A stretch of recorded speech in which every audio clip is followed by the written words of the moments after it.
Se fortalecen las relaciones entre Estados Unidos y Ecuador. Los presidentes Joe Biden y Guillermo Lasso mantendrán una reunión en la Casa Blanca para abordar temas de seguridad, migración y acuerdos comerciales. El Senado de los Estados Unidos aprobó ley de asociación con el Ecuador que permitirá al país acceder al apoyo para combatir al narcotráfico, conservación del medio ambiente, entre otros.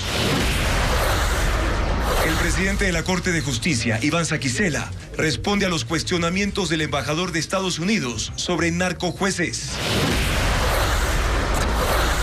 El endurecimiento de penas para delitos cometidos por menores de edad y castigo por el porte de fusiles o armas largas son parte de reformas que prepara el gobierno contra la impunidad.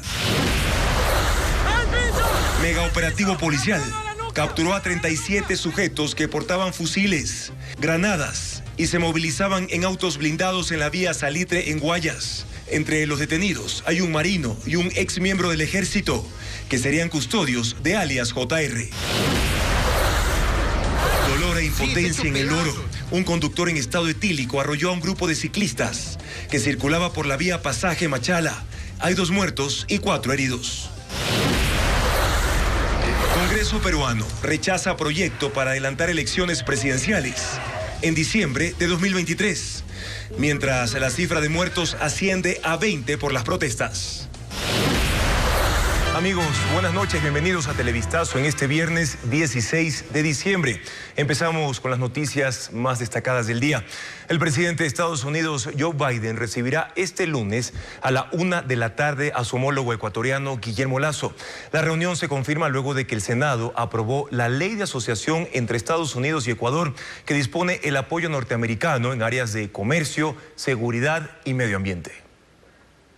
Este lunes 19 de diciembre habrá un encuentro entre los presidentes Joe Biden y Guillermo Lasso. Estamos viajando a Washington el día domingo con el presidente de la República. Será una agenda de 3 días en esa ciudad. Estaremos con altos oficiales de la Casa Blanca el día lunes. Hoy, en las próximas horas, anunciaremos junto a la Casa Blanca los detalles de la agenda, pero puedo confirmar que estaremos con las más altas autoridades de Estados Unidos, no solamente en la Casa Blanca, sino que estaremos en los organismos de inteligencia, estaremos en USAID, estaremos con el nuevo presidente del BID, estaremos con el Banco Mundial, tendremos disertaciones sobre temas comerciales y también estaremos en el Senado precisamente para saludar el trabajo que han hecho los senadores americanos bipartidistas sobre esta ley que prioriza Ecuador. La Casa Blanca, a través de un comunicado, señala que la visita brinda una oportunidad para que los presidentes dialoguen sobre una variedad de temas regionales y globales, incluida la guerra no provocada e injustificada de Rusia en Ucrania. Durante la reunión, los líderes también planean subrayar la importancia de fortalecer las instituciones democráticas y discutir iniciativas de integración económica regional, incluida la Asociación de las Américas para la Prosperidad Económica, la cooperación económica y de seguridad y el liderazgo de Ecuador en acciones contra la migración regional. Comercio es muy importante. Ecuador insiste en la necesidad de tener un acuerdo comercial con Estados Unidos, o por lo menos dentro de este marco post pandemia y los efectos de la guerra, tener ciertas preferencias en el comercio fluido que tenemos con ese país. Por el otro lado, tenemos una conversación sobre temas de democracia con varias instituciones. Estaremos en la OEA también. En la cita presidencial, Guillermo Lasso solicitará a Joe Biden que financie parte de la iniciativa contra la inseguridad que desarrolla Ecuador y que alcanza los $5.000 millones. Yo esperaría que puedan financiar gran parte de lo que se requiere, y lo mismo hemos solicitado a la Unión Europea. Este encuentro de presidentes cierra un año en el que altos funcionarios del gobierno estadounidense han visitado el Ecuador a fin de consolidar la cooperación en áreas como la seguridad y la lucha contra la corrupción. El Senado de Estados Unidos aprobó anoche la Ley de Autorización de Defensa Nacional, en la que incluyó normativa para la asociación y cooperación bilateral con Ecuador. Byron Andino nos muestra algunos puntos incluidos. Desde el anterior gobierno en Ecuador, se han retomado y fortalecido las relaciones con Estados Unidos. Este jueves en ese país, el Senado aprobó la ley de asociación entre ambas naciones. Senadores como Rim Rich destacaron que Ecuador ha logrado la restauración de políticas favorables al mercado y sus instituciones democráticas, además de su actitud proestadounidense, como indicó Marco Rubio. A ello se debería el apoyo para la ley de asociación. En la normativa se incluyen puntos como impulsos económicos y comerciales, conservación del medio ambiente, por ejemplo, para disuadir la pesca ilegal alrededor de Galápagos. También reforzar el combate a economías ilícitas, incluida la corrupción, así como delitos como la trata de personas. Habrá cooperación cibernética, policial y penitenciaria de seguridad. El Ecuador lo necesita más que nunca. Básicamente recursos para, una vez más, fortalecimiento del sector seguridad y también vigilancia de los espacios marítimos, donde el Ecuador lamentablemente no tiene los recursos suficientes para hacer una supervisión de los problemas tanto ambientales como de narcotráfico que tienen lugar precisamente en el área marítima. Hace un mes, incluso 5 senadores demócratas y republicanos llegaron a Quito. Se reunieron con el presidente Guillermo Lasso. Con esto se confirmó la mirada del gobierno ecuatoriano hacia el norte. Pero no es la única. Justamente mientras Ecuador logra ventajas comerciales con China, por otro lado también ha logrado ventajas y concesiones en el ámbito del desarrollo y de la seguridad con Estados Unidos. Esto yo creo que es una posición adecuada de la política exterior ecuatoriana, debe mantenerse así, como he dicho, mantener una política de equidistancia entre las dos potencias. Además, el mandatario viajará este domingo a los Estados Unidos, donde mantendrá diferentes reuniones. El presidente de la Corte Nacional de Justicia, Iván Saquicela, responde a las declaraciones del embajador de Estados Unidos en Quito sobre una narcojusticia en Ecuador. Paul Romero entrevistó a la máxima autoridad de justicia del país. El presidente de la Corte Nacional de Justicia, Iván Saquicela, respondió a las duras críticas que esta semana realizó el embajador de Estados Unidos, Michael Fitzpatrick, sobre la existencia de narcojueces. Un camuflaje para proteger a narcos, a matones o a sus testaferros. La justicia pierde relevancia y por lo tanto se deja de crear. No lo podemos permitir. Yo creo que no solamente es la preocupación del señor embajador, más allá de que yo no puedo ser responsable por lo que cada juez resuelva, cada juez es responsable de sus propias decisiones, yo exhorto a los jueces a que demos respuestas absolutamente contundentes para combatir el crimen organizado y el narcotráfico. El diplomático sorprendió al país cuando aseguró que el narcotráfico y el crimen organizado está disputándose el control de la justicia. Y los carteles ahora están peleando entre ellos por control de las rutas, de los puertos, de las cárceles y de la justicia. El crimen organizado pretende entrar en las esferas policiales, en las esferas políticas y desde luego en la justicia. En el Ecuador estamos a tiempo, no lo podemos permitir. El presidente de la Corte también respondió en torno a las aseveraciones del diplomático, quien aseguró que las debilidades en el sistema judicial garantizan la impunidad. Estos asesinos y sus narcoabogados se ríen y bailan mientras salen de la Corte. No todo está en la Corte Nacional, esto no es una suerte de lavado de manos, sino que no podemos hacer. Hay aspectos que son de reforma legal. Por ejemplo, lo que ha dicho el propio embajador respecto de que las normas del Código Orgánico Integral Penal estarían permitiendo que a los investigados se les avise o se les notifique.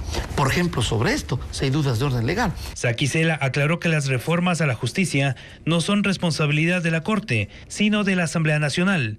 En ese marco exhortó a trabajar de manera conjunta entre las diferentes funciones del Estado para acelerar cambios pertinentes al Código Orgánico Integral Penal. El juez que liberó a Daniel Salcedo, suspendido ayer por el Consejo de la Judicatura, ahora enfrenta una investigación penal por presunto prevaricato. Anoche la Fiscalía allanó su casa en Manabí. Jacqueline Rodas con los detalles. Daniel Salcedo, con 2 sentencias no ejecutoriadas vigentes por peculado e ingreso de artículos prohibidos y una pena cumplida por fraude procesal, lleva 7 días libre, gracias a la medida cautelar concedida por el juez de Paján, Simón García, quien ahora enfrenta consecuencias. Ayer, el Consejo de la Judicatura lo suspendió por 90 días por infracción gravísima en un caso distinto, sobre inquilinato, en el que se lo acusa de actuar con manifiesta negligencia. negligencia. Pero ahora, además, enfrenta una investigación penal. La Fiscalía informó que allanó el domicilio del juez Simón García para buscar indicios relacionados con un presunto delito de prevaricato. Se investigan irregularidades en la emisión de boleta de excarcelación de una persona con sentencia por robo agravado. Tampoco tiene que ver con la liberación de Salcedo. En el sistema público de la Fiscalía General del Estado aparecen 6 denuncias en su contra por diferentes delitos. Además, hay registros de una detención por conducir en estado de embriaguez en 2020, que le valió 30 días de prisión, un juicio por falsificación y uso de documento falso del que fue sobreseído y un nuevo pedido en Portoviejo para que se declare que actuó con manifiesta negligencia. Buscamos la versión del juez suspendido llamando al que fue su despacho y a abogados que lo defendieron anteriormente, pero hasta el momento no hemos podido contactarlo. Simón García es juez desde el año 2015, cuando fue posesionado para actuar en la Unidad Multicompetente Civil del Carmen. Ahora se expone a su destitución y un posible proceso penal. 37 detenidos dejó un intenso operativo policial en el sector de La Aurora, en la vía Salitre. Entre ellos, Junior Roldán, alias JR, quien este jueves obtuvo la prelibertad y salió. Según las autoridades, entre las evidencias constan decenas de armas de fuego y granadas también. Bessie Granja con el informe. ¡Al piso! ¡Al piso! ¡La mano a la nuca! ¡Manos a la nuca! La alerta se generó este jueves tras la salida de la cárcel regional 8 en Guayas de Junior Roldán, alias JR, a quien el juez Jorge Aldaz Macías le otorgó la prelibertad, tras un informe favorable elaborado por el Servicio de Atención a Privados de Libertad. Juan Carlos Soria, jefe subrogante de la policía en la zona 5, señaló que fue en el sector de La Aurora, en la vía Salitre, que interceptaron una caravana de 10 vehículos de alta gama que acompañaba a Roldán. Tras la resistencia hubo enfrentamientos con los uniformados. Es así que inmediatamente se suscita un cruce de fuego entre las unidades de investigación y de inteligencia que se encontraban en ese momento. Y de una manera de amedrentamiento, estos integrantes de los vehículos lanzan una granada. Gracias a Dios no se activó. El vocero policial detalló también lo que encontraron en poder de los detenidos. Encontramos más o menos dentro del levantamiento 18 armas de fuego entre carabinas tipo fusil, una subametralladora, pistolas y revólveres, 3 granadas tipo limón, un lanzagranadas, 15 terminales móviles, adicional dinero en efectivo. Y como pueden observar, como característica principal, estos vehículos de alta gama se encuentran con blindaje especial. Fueron en total 37 capturados. Entre ellos hay un menor de edad y 2 extranjeros. Asimismo, la policía y la fiscalía confirmaron que uno de los sospechosos es un marino en servicio activo. La Armada señaló que se trata de un cabo primero con 14 años de servicio, quien al momento de su aprehensión estaba fuera de su horario laboral. Otro sospechoso es miembro retirado del ejército, quien posee boleta de captura. Son 18 personas que se encuentran con antecedentes o con registros judiciales. Se encuentra también un menor aislado, se encuentran, como lo manifestaron, 2 extranjeros de nacionalidad venezolana. Los detenidos fueron trasladados hasta el cuartel Modelo en Guayaquil y allí permanecerán para la audiencia de formulación de cargos, que se cumplirá de forma telemática por seguridad. Hasta el cierre de este reportaje, la diligencia aún no se desarrolla. La salida de la cárcel de 2 cabecillas de organizaciones criminales generan cuestionamientos, y es que ellos fueron recapturados por la policía al seguir involucrados en varios delitos. El presidente Guillermo Lasso rechazó el accionar de los magistrados para estos casos. Primero fue el caso de Luis Alfredo A., alias Gordo Luis, cabecilla de la banda narcocriminal Los Lobos y uno de los sospechosos del asesinato del director de la cárcel del Inca, Santiago Loza. El pasado 9 de diciembre, él y otras 4 personas fueron capturados en Quito con armas de fuego, pero el juez Vicente Oña le dispuso medidas cautelares y la fiscalía no solicitó prisión. Este miércoles fue recapturado en Los Ríos con armas y droga. Pero otro cabecilla también fue liberado por una decisión judicial. Junior Roldán Paredes, alias JR, de la banda Los Choneros, salió de la cárcel regional de Guayaquil este jueves 15 de diciembre, gracias a que el juez Jorge Aldaz le otorgó la prelibertad. pero fue detenido horas más tarde junto a 36 personas portando armas de fuego y granadas. Los casos provocaron las críticas contra los operadores de justicia. El presidente Guillermo Lasso incluso declaró al juez Oña como enemigo público de la seguridad. Todo el Ecuador esperaba que se aplique un castigo ejemplar, pero al parecer nuestros jueces pecan de una nobleza extrema. El juez a cargo parece creer que Gordo Luis es un primerizo en el AMPA. Nadie le informó que se trata de uno de los cabecillas de los Lobos, un maleante que tiene 9 procesos judiciales y que en febrero pasado ya fue detenido con droga. Con todos esos antecedentes, el buen juez simplemente liberó al Gordo Luis. María Josefa Coronel, directora del Consejo de la Judicatura de Guayas, rechazó las decisiones de los magistrados y reconoce que esto no significa atentar contra la independencia judicial. ¿Quién controla a los jueces? ¿A los jueces les gusta ser controlados? ¿Cuáles son las reacciones de los servidores públicos cuando se los quiere controlar? Lo podemos ver. Bullas, reclamos, manifestaciones. ¿A dónde vamos a ir sin una disciplina? Una disciplina al derecho. Tenemos que aprender a actuar en derecho.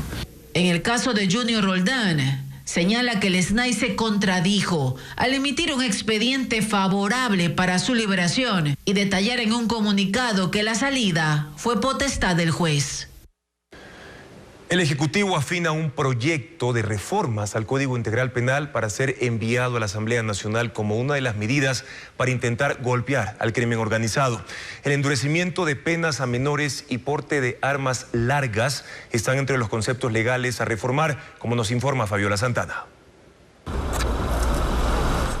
El Ejecutivo considera que hay que ajustar algunos cuerpos legales para ir cortando los tentáculos del crimen organizado que alcanzan a los menores de edad, aprovechándose que son inimputables de los delitos del Código Integral Penal y son sancionados bajo el régimen de adolescentes infractores. De allí que una de las propuestas que se incluirán en el paquete de reformas que será enviado a la Asamblea es endurecer el castigo a los menores. Hemos encontrado lastimosamente muchos menores confesos de ser sicarios. Entonces es necesario que se piense también en qué ocurre con aquellos menores que están involucrados ya en crimen organizado. ¿Cómo son sancionados actualmente los menores? Lo explica el penalista Pablo Encalada. No es que están impunes frente a las acciones delictivas, ellos sí pueden ser responsabilizados e incluso pueden cumplir hasta una pena máxima de 8 años de privación de libertad. Pero sí creo que hay que abrir la discusión hacia, ¿no es cierto?, ver si es que puede a ellos aplicarse otro régimen o de una vez tratarlos como adultos. Otra propuesta de reforma será el diferenciar las penas del porte de armas de fuego,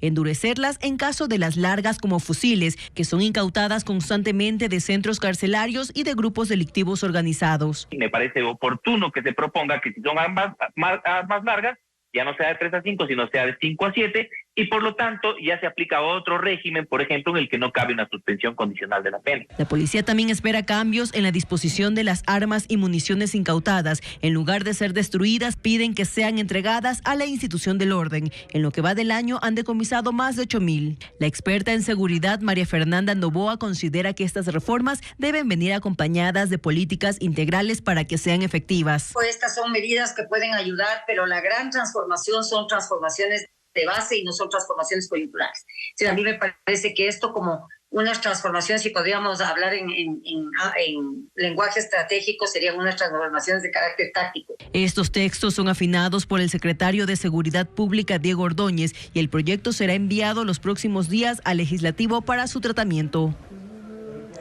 La Comisión de Enmiendas iniciará en los próximos días el trámite de la reforma parcial a la Constitución propuesta por el Ejecutivo para permitir el apoyo de las Fuerzas Armadas a la policía en la lucha contra el crimen organizado. Patricio Díaz nos informa. La sesión era para que el Pleno ratifique que la reforma parcial a la Constitución enviada por el gobierno pase a la comisión conocida como de enmiendas. Pero el debate se fue hacia la misma propuesta, que busca que las Fuerzas Armadas apoyen a la policía en la lucha contra el crimen organizado. Desde el correísmo dicen que es un intento del presidente de lavarse las manos frente a la inseguridad del país. la participación excepcional de las Fuerzas Armadas con la policía y ya se encuentra previsto en la Ley del Uso Legítimo de la Fuerza y también en la Constitución. No es cierto, eso es una mentira. Pueden actuar solamente en estado de excepción. Se quejan de los estados de excepción y no les dan la oportunidad de trabajar sin ese estado de excepción. Yo creo que hay un gran temor de que las Fuerzas Armadas, junto a la policía, enfrenten al crimen organizado. Ese es el gran temor. UNES insistió y más bien se fueron por el lado de que esto ya lo propusieron en su gobierno. La complementariedad de las Fuerzas Armadas no significa que se militarizan las calles, no significa que la policía pierde sus atribuciones. Para la gente de bien, ahí se olvidan algunos de los derechos humanos. No, es que no hay que ser drástico con los delincuentes.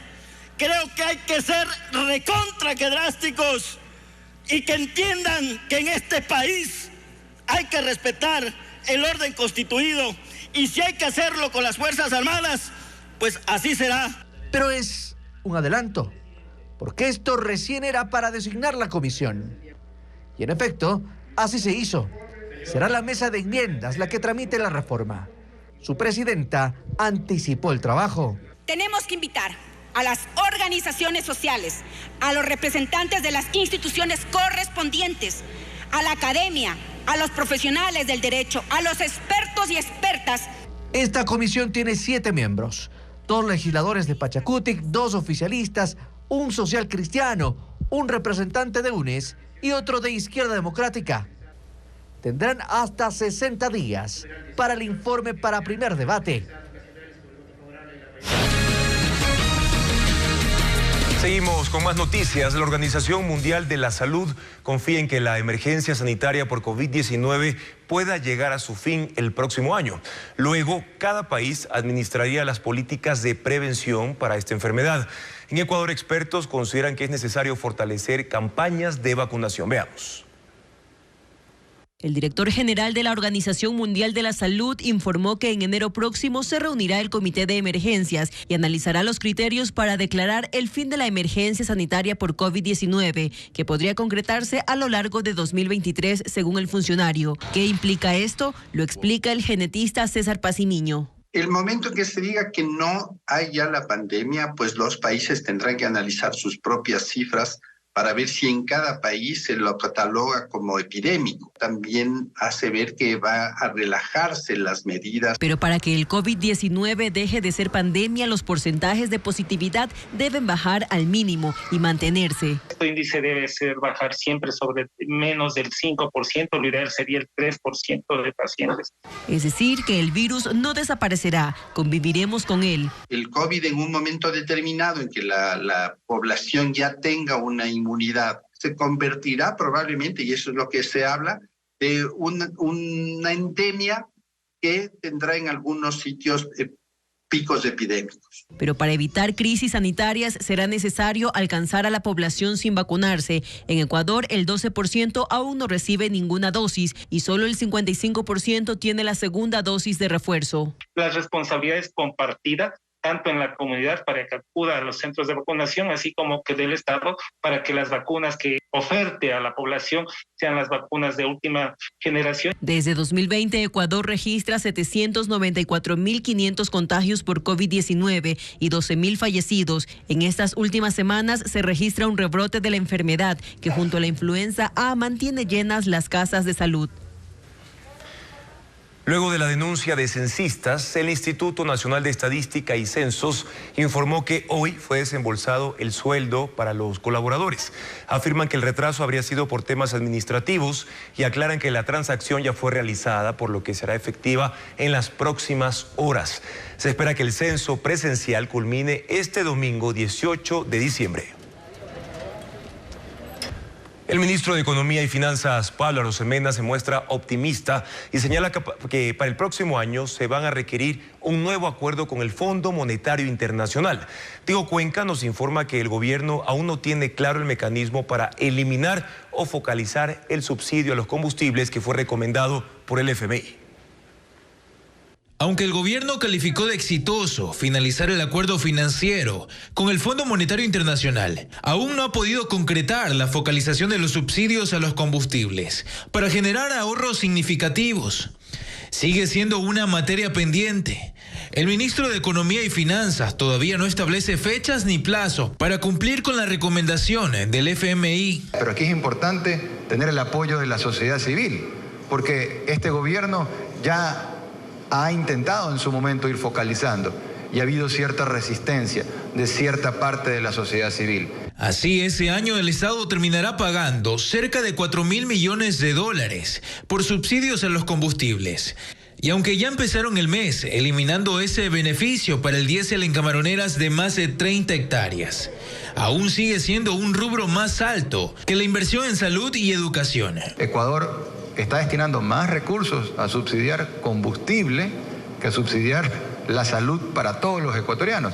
O, siguiendo con esa comparación, el presupuesto que se destina a subsidiar combustibles es más que el presupuesto de educación, para educar a nuestros niños. El ministro de Economía sostiene que durante el primer trimestre del 2023 analizarán si habrá un nuevo acuerdo con el FMI, pero se muestra optimista. Actualmente cuando necesitas hacer un programa es porque necesitas recursos, pero nosotros ya tenemos financiado el presupuesto del próximo año sin contar con recursos de un potencial programa con el FMI. Entonces, no habría una razón para tener un programa para recursos para el próximo año que ya los tenemos financiados. Eso mientras el gobierno ofreció a la Asamblea Nacional hacer ajustes a la proforma presupuestaria para el próximo año, que en un principio se estableció en más de 31.500 millones de dólares. En un cuarto intento, esta tarde la Corte Nacional envió al Consejo de Participación la terna para elegir al presidente del Consejo de la Judicatura. Se trata de 3 jueces que están en funciones. Jacqueline Rodas nos cuenta las principales causas que han resuelto. Aunque en inicio se anunció que el presidente de la Corte Nacional de Justicia, Iván Saquicela, entregaría la terna en el Consejo de Participación, finalmente lo hizo la secretaria general de la entidad. Ha tomado decisión y consensuada por el Pleno. En el oficio, que tiene 18 firmas de jueces y conjueces, se indica que el Pleno de la Corte resolvió ratificar que, tal como consta en actas de sesiones anteriores, es potestad del presidente de la Corte Nacional de Justicia remitir la terna. Con esta ratificación, el Pleno consensuó integrar la terna con los magistrados que actualmente están en funciones, Wilman Terán, Mercedes Caicedo y Luis Rivera, de donde se elegirá al próximo presidente del Consejo de la Judicatura. Los 3 han tenido en sus manos diversas causas de interés nacional. Wilman Terán, por ejemplo, formó parte del tribunal que sentenció por concusión a la ex vicepresidenta de la República, María Alejandra Vicuña. Le negó la libertad al ex defensor del pueblo, Freddy Carrión, sentenciado por abuso sexual, y en julio de 2020 confirmó la pena de 8 años para Rafael Correa, Jorge Glass y otros en el caso Sobornos. Mercedes Caicedo conformó el tribunal que declaró inocentes a Galo Lara y Carolina Llanos por el crimen de Quinsaloma y ratificó la condena de 9 años de prisión para el exdirector de inteligencia del correísmo Pablo Romero por el secuestro del político Fernando Balda, mientras Luis Rivera actualmente lleva la audiencia preparatoria de juicio del caso China Camse, en el que se acusa al excontralor Pablo Celi de cohecho. En noviembre de 2021 formó parte del tribunal que declaró inocentes a los policías antes sentenciados a 12 años por intento de magnicidio al expresidente Rafael Correa en el caso 30S, y también conoce el proceso por peculado en la compra de los helicópteros DRUB. El presidente del Consejo de Participación, Hernán Ulloa, ya convocó a sesión para este sábado empezar el trámite de la terna. La Asamblea Nacional entrará en vacancia desde el próximo lunes. Así lo decidieron las autoridades legislativas. Pero antes acelerarán la aprobación de proyectos y vetos que tienen plazos definidos. Por eso se reunirán el fin de semana. Patricio Díaz nos cuenta más detalles. La Asamblea se va de vacancia por 15 días, desde el próximo lunes hasta el 3 de enero. Así lo decidieron las autoridades legislativas, pues de acuerdo a la ley, deben darse 2 periodos de receso de 15 días cada uno. Y obviamente acá se está aprovechando también el fin de semana y el feriado de fin de año y de Navidad para no perder tantos días laborables, propiamente dicho. Y aunque el receso suspendería los plazos del tratamiento de leyes, juicios y otros, los legisladores buscan cerrar con leyes que están por expirar en su tiempo para análisis, como la Ley de Transformación Digital que se tratará este sábado, u otras necesarias por su importancia, como la de seguridad integral. A trabajar el día domingo para que el Pleno de la Asamblea pueda definir si es que se aprueba esta ley en el segundo debate. Virgilio Saquicela resalta lo que dice se ha conseguido desde que asumió la presidencia. Bueno, en los 6 meses se han producido alrededor de 25 leyes en segundo debate. Leyes que tienen que ver con las remuneraciones de los maestros, la carrera sanitaria respecto de los médicos y las enfermeras del sector salud, leyes que tienen que ver con la microempresa, que tienen que ver con el tema del emprendimiento. Otros prefieren hablar desde el lado de su trabajo en las comisiones y lo que dejan para el próximo año. Refiriéndome a la comisión, estoy dejando 20 proyectos de ley pendientes para próximo año 2023. Dicen que la Asamblea no trabaja. Prácticamente nosotros hemos trabajado sin cesar, inclusive los fines de semana. Ustedes han sido testigos. Esta Comisión de Soberanía, Integración y Seguridad Integral, llevamos cerca de 200 sesiones que hemos realizado. Quedaría pendiente, por ejemplo, la definición en el Pleno del juicio político a la exministra de Salud y confirmar si en el nuevo año la mayoría sigue en la pugna con el Consejo de Participación Ciudadana.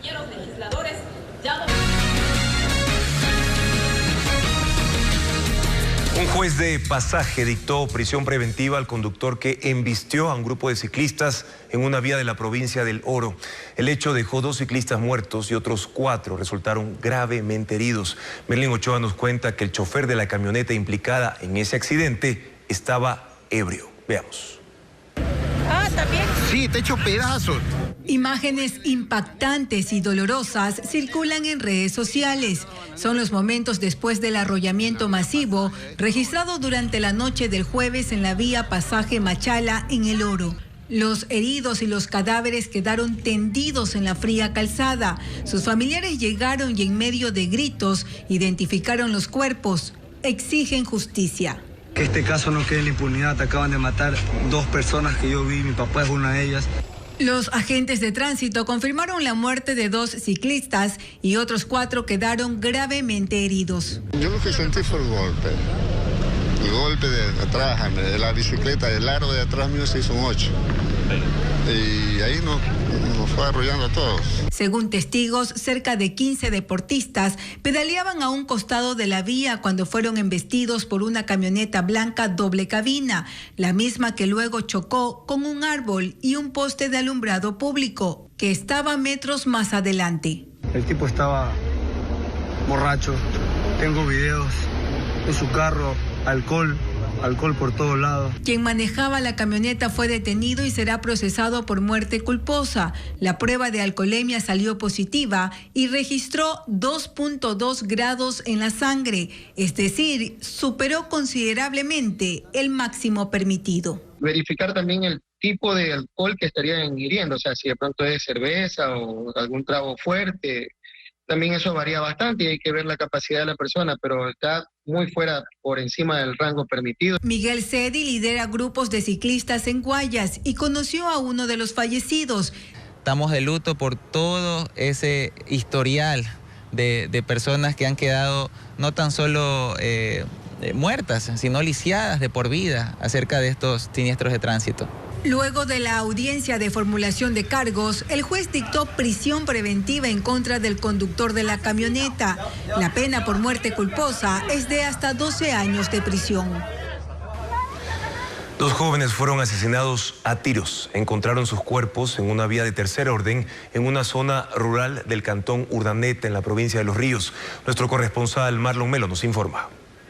La mañana de este viernes, un grupo de trabajadores que llegaba a plantaciones de maíz hallaron los cuerpos de un hombre y una mujer. El hecho causó conmoción en esta zona rural del cantón Urdaneta. Me llamó mi hermana y se han dejado botados ahí en la hacienda, han dejado botados unos cadáveres. Y no sé más nada. Tantas cosas que se ven ahora, antes era todo tranquilo, ahora más difícil la cosa. Y es que el hallazgo de esta pareja se hizo aproximadamente a las 6 de la mañana de este viernes, aquí en esta vía de tercer orden, situada en el sector San Vicente, zona rural del cantón Urdaneta.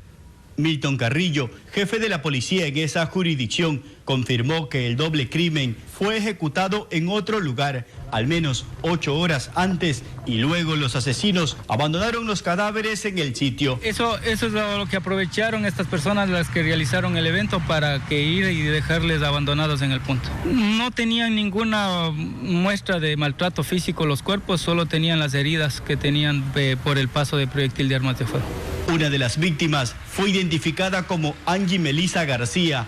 Una allegada a la familia dijo que la joven era la última de 3 hermanas y trabajaba en una bananera. Este domingo iba a cumplir 19 años de edad. Para mí como madre me duele bastante porque yo las conocí chiquitas.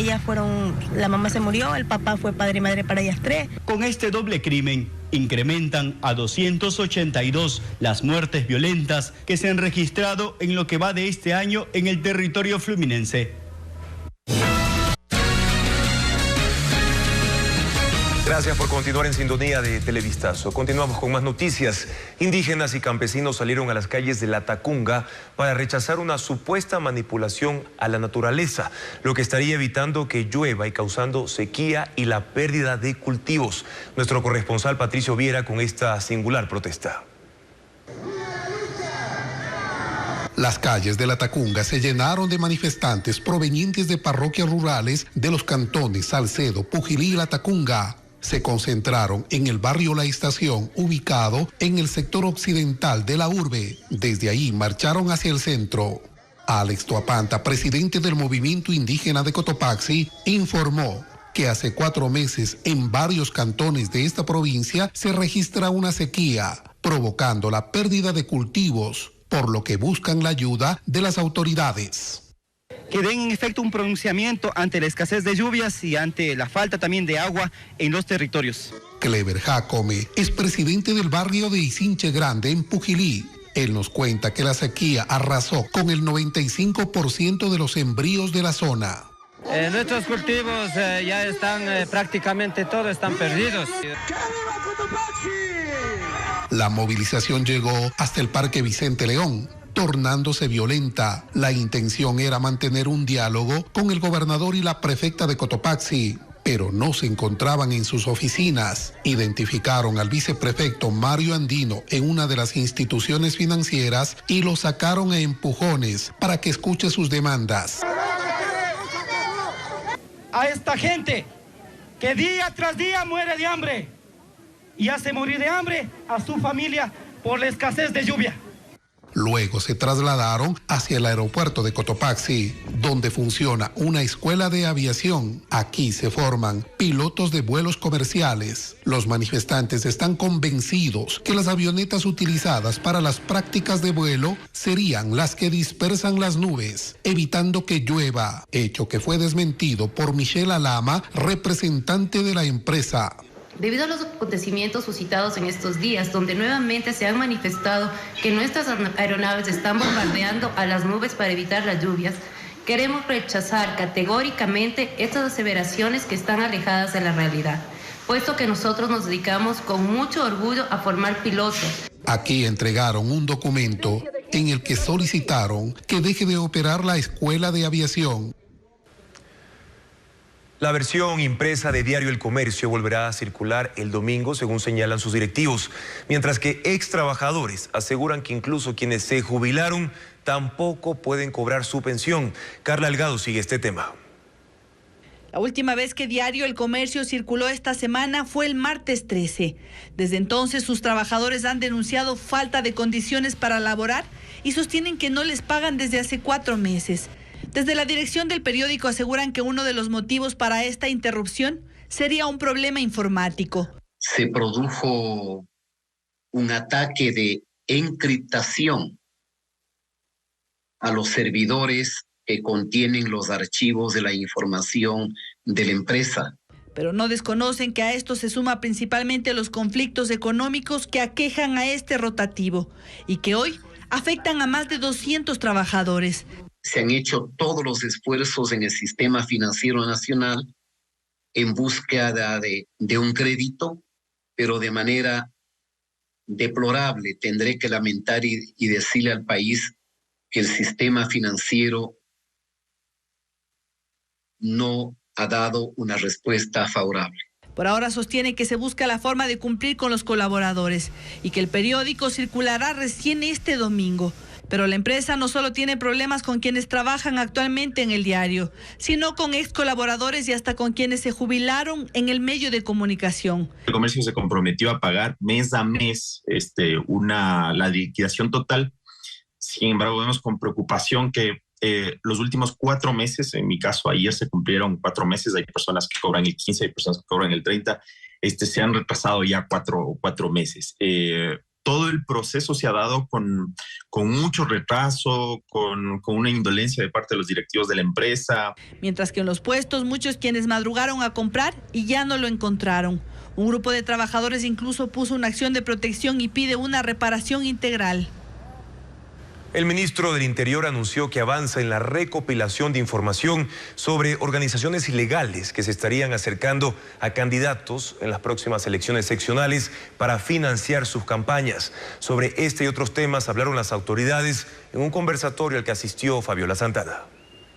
El crimen organizado buscaría infiltrarse en algunos gobiernos seccionales que se instalarán desde mayo de 2023 por los próximos 4 años. El ministro del Interior confirmó que están avanzados los trabajos de inteligencia sobre este tema y que posteriormente entregarán la información a Fiscalía para su judicialización. Para que ya dirija las investigaciones y se vea ya los posibles vinculaciones y delitos que existan en eso. Algunas de las organizaciones estarían vinculadas a la minería ilegal. Buscarían financiar las campañas de algunos candidatos para luego obtener permisos de operación y en otros casos lavar dinero, según el comandante general de policía. A través de obras o contratos, eso es lo que prevenimos, para que los candidatos no permitan que personas que no conocen, personas que les ofrecen dinero de una manera sospechosa, se dejen tentar por estos vínculos. Esta información fue emitida en el marco de un conversatorio de prensa, donde además se anunció que en el paquete de reformas legales que enviarán al legislativo se incluirá un texto que permita hasta la detención de jueces que actúen en beneficio de los presuntos infractores de la ley. Yo les aseguro que muchos pensarán 2 veces para tomar esa decisión. Entonces existe esta falsa inmunidad, absurda inmunidad de algunos jueces. Y sobre el pedido del presidente colombiano Gustavo Petro de trabajar junto a Ecuador en la frontera común contra el crimen organizado, esperan disposiciones del Ejecutivo, pues ambos mandatarios mantienen conversaciones sobre el tema, según el secretario de Estado. Atentos a esa esperada final el domingo a las 10 de la mañana entre Francia y Argentina. Gracias, Alejandra Proaño, por toda la información de Qatar 2022. Les contamos ahora que la Feria Internacional del Libro en Quito es el encuentro literario más importante de la capital. Cuenta con autores nacionales e internacionales y más de 200 actividades. Ana María Palacios nos cuenta detalles de este evento. En el Centro Cultural Metropolitano, donde se aprecia una hermosa vista de Quito, se exhibe la Feria Internacional del Libro. Acoge a 50 stands, cada uno con alguna novedad. Y hay material muy interesante en poesía y en narrativa sobre los médicos que, aparte de salvar vidas, también se expresan sensiblemente a través de la literatura. Es un evento que promueve la lectura. Nos ayuda a mejorar nuestro lenguaje, a poner en orden nuestras ideas, porque nos ayuda a discernir mejor, inclusive a mejorar nuestra ortografía. Participan 20 autores internacionales y 80 ecuatorianos con una programación diversa. Hemos armado la programación pensando en género, en memoria, en disidencias, en el bicentenario, un poco en infancias, juventudes. Alrededor de esos grandes temas están construidas las actividades, las mesas y los autores que participan en ellas. Durante la feria, que es gratuita, habrá 200 actividades en diferentes espacios de la ciudad. Desde las 7 bibliotecas de la red metropolitana, un poco para desconcentrar, digamos, esta sede, que no sea la única, sino tener otros espacios y opciones. Y en el centro histórico también hemos hecho un circuito de la feria que está armado con el Variedades, donde suceden unas entrevistas públicas a autores, y también en el CAC, donde están pasando ahora mismo unos talleres que tenían previa inscripción. A Juan Villamar le llamó la atención la cantidad de editoriales. Dice que es un hábito que adquirió hace poco. Que intente que se obliguen, porque cuando yo empecé leyendo me obligaba a leer unas 5 hojas diarias y ahora me tengo que obligar a parar porque ya hay que dormir. Este año la Feria Internacional del Libro de Quito se suma a las celebraciones por el bicentenario de la Batalla de Pichincha. Se realizará hasta el 22 de diciembre.